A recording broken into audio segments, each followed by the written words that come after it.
Kira-kira. Hah? Bagian timur ya, orang Medan gitu. Ya, orang mana lagi? Orang Makassar kayaknya. Makassar, emaknya aja kasar, gimana anaknya gitu ya. Ya, nah, jadi gitu. Orang-orang timur aja pokoknya keras. Makanya mereka itu kalau ngomong kan biasa. Ya, kalau misalkan mereka ngomong seperti ngadat memang, seperti marah kau gitu, padahal gitu. Mata melotot, suara keras, padahal nggak biasa aja.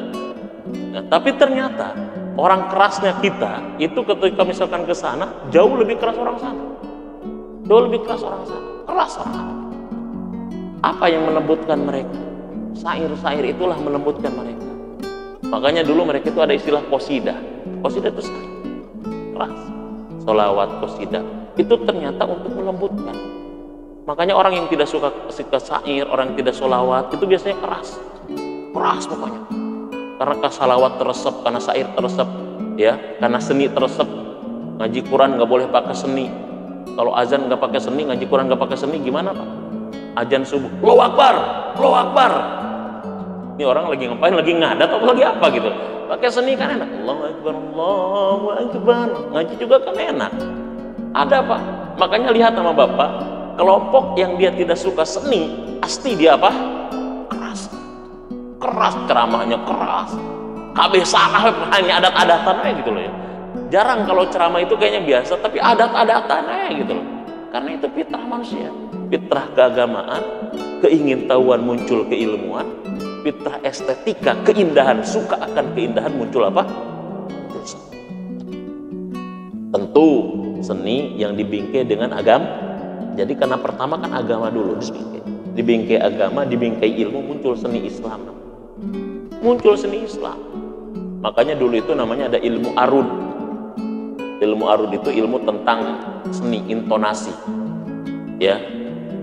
Sejarah ilmu arud itu ya, jadi ilmu arud itu diketemukan oleh gurunya Imam Sibaweh. Imam Sibaweh itu salah satu ulama yang ahli dalam bidang ilmu nahu. Aktornya ilmu nahu itu adalah Imam Sibaweh. Jadi dia belajar kepada gurunya sampai-sampai ilmu gurunya semuanya diserapnya habis. Sampai-sampai murid gurunya pindah kepada Imam Sibaweh. Ya, suatu saat gurunya itu ya merenung. Kalau begini masa seorang guru kalah sama murid? Merenung dia guru. Dia berjalan. Biasa orang kalau merenung Pak, ya kalau misalkan cari inspirasi, kemana Pak biasanya Bapak kalau cari inspirasi Pak? Inspirasi merenung kemana biasanya? Hah? Ke gunung, tempat sepi, atau kemana Pak? Ke pantai. Pantai. Gurunya Imam Sibaweh itu ke pantai, merenung dia di pantai. Cuma kalau dulu kan pantainya belum banyak yang pakai gituan Pak gitu loh ya. Jadi ilmu itu ini gitu loh. Kita ke pantai sekarang gak kerepot ya. Merenung misalkan, mau cari inspirasi, cari ilham ke pantai. Pas ngeliat ke pantai kacau nantinya gitu. Ke pantai guru. Nah di pantai itu ada deburan ombak. Bus. Di situ gurunya, masya Allah. Inilah yang disebut dengan deburan. Muncul ilmu namanya ilmu arud. Ilmu arud itu adalah ilmu yang bicara tentang intonasi, tentang lagu. Makanya disebutnya ada bahar, bahar rojij, bahar rojaj, bahar tawil. Fa'ala fa'ala fa'alu fa'alat fa'alatan fa'alna. Muncul kalau di pesantren namanya tasrif. Istaf'ala istaf'ala gitu. Itu raja. Jadi kalau misalkan Bapak ternyata lihat sekarang asal usul sholawat lagunya begini, ada ini, itu namanya ilmunya ilmu rojaz. Ya, ini namanya ilmu arud, bukan ilmu arud. Cerita tentang. Ya, makanya muncul seni tentang kiroat, ada bayati koror, ada nihawan, ada nawa, dan seterusnya. Sehingga dilantunkan menjadi ini.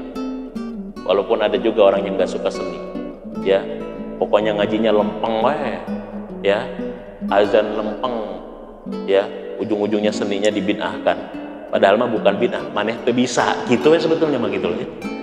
siapa teu bisa nyarekan batur, nyalahkan batur, udah teu bisa mah geus teu bisa gitu ya. Nah, itu banyak seperti itu. Jadi itu memang fitrah manusia. Nah, oleh karena itu makanya dakwah para nabi, para rasul adalah dalam rangka membangkitkan fitrah keimanan, keberagaman manusia itu sendiri. Nah, ini dua saja dulu ya di antara sekian hikmahnya. Insya Allah nanti kita lanjutkan pada pertemuan yang akan datang. Jadi begitulah kalau kita bicara tentang hikmah, karena judulnya pun kan hikmah. Jadi kronologis tentang ceritanya sedikit saja ya. Lain lagi kalau misalkan saya nanti sahibul hikayat, cerita doang. Tapi kan kalau cerita doang kan ujung-ujungnya ngantuk kan gitu loh. Jadi ceritanya sedikit, kronologisnya begini, tapi apa inti daripada kisah itu ya. Itu barangkali yang bisa disampaikan. Mudah-mudahan ada manfaat bagi kita semua. Yang benar dari Allah, yang salah semata-mata kebodohan saya sendiri. Mari kita tutup dengan hamdalah dan kafaratul majlis. Alhamdulillahirabbil alamin. Subhanakallahumma rabbana wa bihamdika la ilaha illa anta astaghfiruka wa atubu ilaik. Assalamualaikum warahmatullahi wabarakatuh.